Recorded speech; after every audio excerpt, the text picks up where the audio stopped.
bata, naililibing mo ako sa kinatatayuan ko. Ano na, bata? Kaya mo pa ba?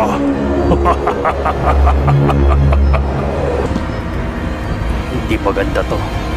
Nangihina ka agad si Gon. Wala namang ibang ginawa kanina ang kanyang kalaban, kundi ang salagi ng mga atake ni Gon. Ibig sabihin ba nito, hindi lang sa pisikal na atake siya nakakahigop ng aura? Kung gano'n, anong klaseng pamamaraan ba talaga ang ginagamit niya?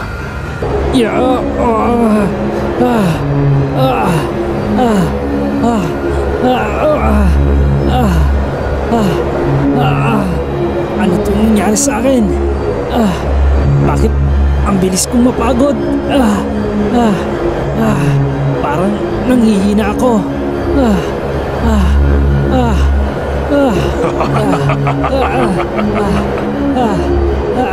Mukhang hindi mo na yata kaya, bata. Sa totoo lang, bata, yung lakas na ipinapakita mo ay hindi na masama para sa isang tao. At dahil tapos ka na, ako naman ang maglalaro.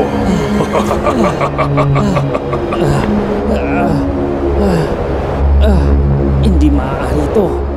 Kailangan may gagawin ako. Jack. Mukhang hindi ka pa rin nadadala, bata. Kaya humanda ka.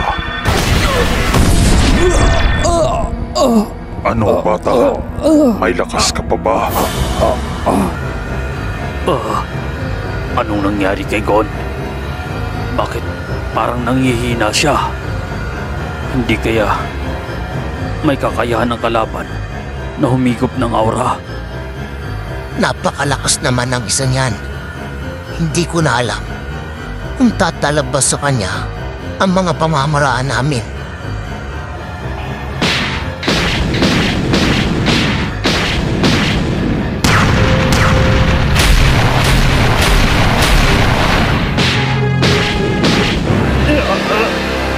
Gon!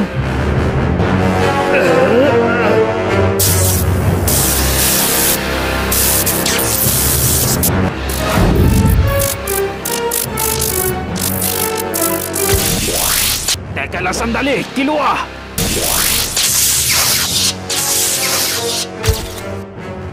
Naloko na. Pasaway ang batang yon. Siguro ay iniisip niya sapat na ang kanyang bilis para matulungan si Gon.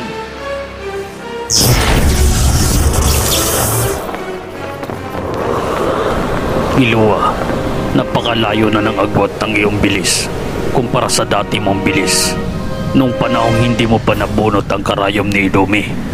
Kaya naman, nagpapasalamat ako ng gusto kay Gon dahil sa kanya nagawa mong gamitin ng tama ang ilan sa iyong mga abilidad. Tama nga ang sabi ni Chuboni. Napakasarap sa pakiramdam na makita si Killua ng ganyang kabilis. May kumikilos na rin sa kanila.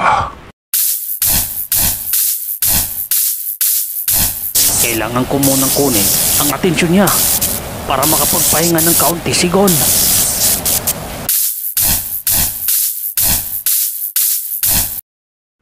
Kung ganon, may nakakagamit na rin pala sa abilidad na yan. Pero ang hindi niya lang alam na nasa mababang antas pa lang siya sa paggamit na ito. Sa ngayon, masyado pa siyang bata para kayanin ng kanyang katawan ang tumanggap at mag-ipon ng kakailanganing kuryente upang ma-activate ang mas mataas na antas ng abilidad na yan at makamtan ang bilis na siyang tinataglay ko ngayon. Ganun pa man, humahanga ako sa kanya dahil sa murang edad niyang yan. Nagawa niya ng gamitin ng maayos ang abilidad na aking ginawa. Nakakahiya mang aminin, pero mayabong na ang mga kulot kong buhok bago ko pa nakabisado ang unang antas ng abilidad na kaya niyang gawin. Kaya naman masasabi kong napakatalentado niyang Zoldyck.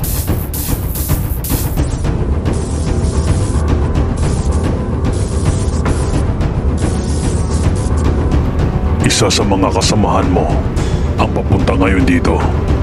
Ang hindi niya lang alam, kanina pa nagkaantay sa kanya, si Kamatayan. Huwag ka muna mamamatay. Manood ka muna kung paano ko papaslangin ang kasama mo.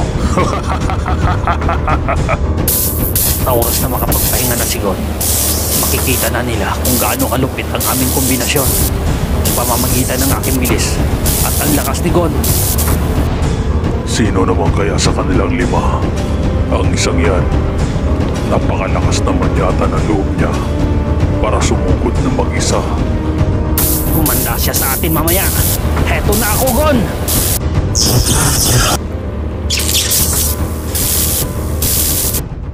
Zig, alam kong nagulat ka sa batang yon dahil nagawa niyang gamitin ang abilidad mo.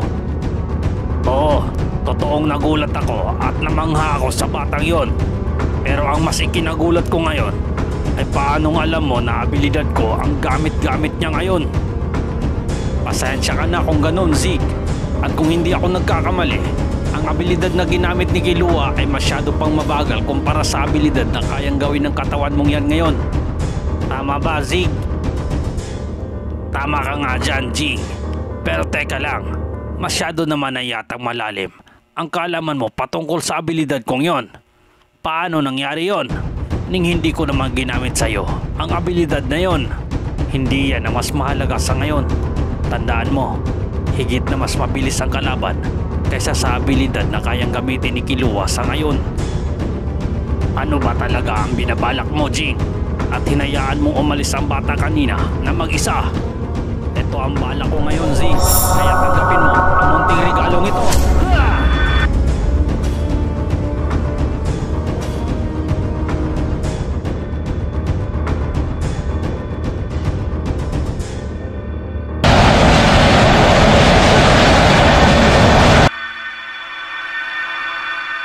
Sapat na ito para sa abilidad mo.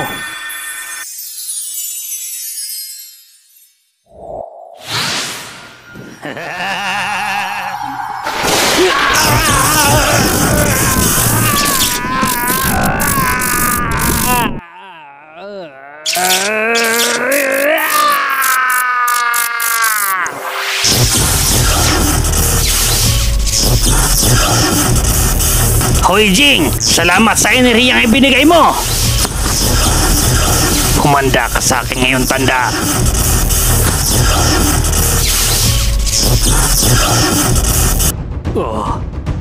Ibig sabihin, kay Lolo pala nagmula ang kapangyarihan ni Killua. Sinasabi ko na nga ba, hindi lang basta na-invento ni Killua ang kapangyarihan niya. May pinagmulan talaga ito. Hindi maganda to. Hinang-hina na si Gon. Paano pa namin magagawa ang aming kombinasyon kung ganyan na siya kahina? Ikaw lang pala yan, bata. Pero napahanga mo ako, bata. Dahil sa murang edad mong yan, nagawa mo nang gamitin ang abilidad na yan. Pero nakakalungkot lang dahil hindi mo magagamit ang isang yan para takasan ang iyong kamatayan. Mahirap talaga humarap sa ganitong klaseng sitwasyon. Lalo na't wala kaming kalam-alam kung anong klaseng abilidad meron siya. Ikaw, lumayo ka dyan at ako ang harapin mo. Ganun ba? Sige, pagbibigyan kita. Nawala. Nasaan siya?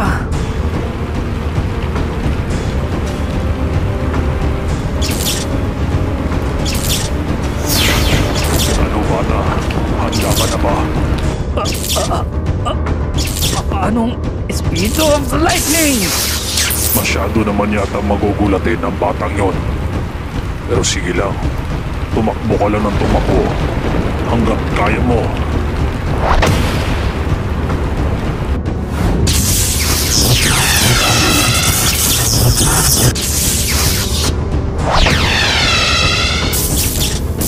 Sige lang, umabot ka kung kaya mo. Isinagat ko na ang Godspeed, pero nakapuntok pa rin siya sa akin. Hindi maaari. Nilampasan niya ako. Durog ka ngayon! May nagligtas na naman sa kanya. At napakabilis ng isang yon. Nagmula siya dun sa grupo ng mga tao.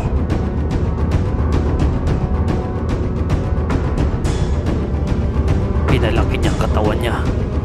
Talagang balak niyang tapusin si Killua sa isang tira lang. Mabuti na lang at sakto ang dating ni Zeke.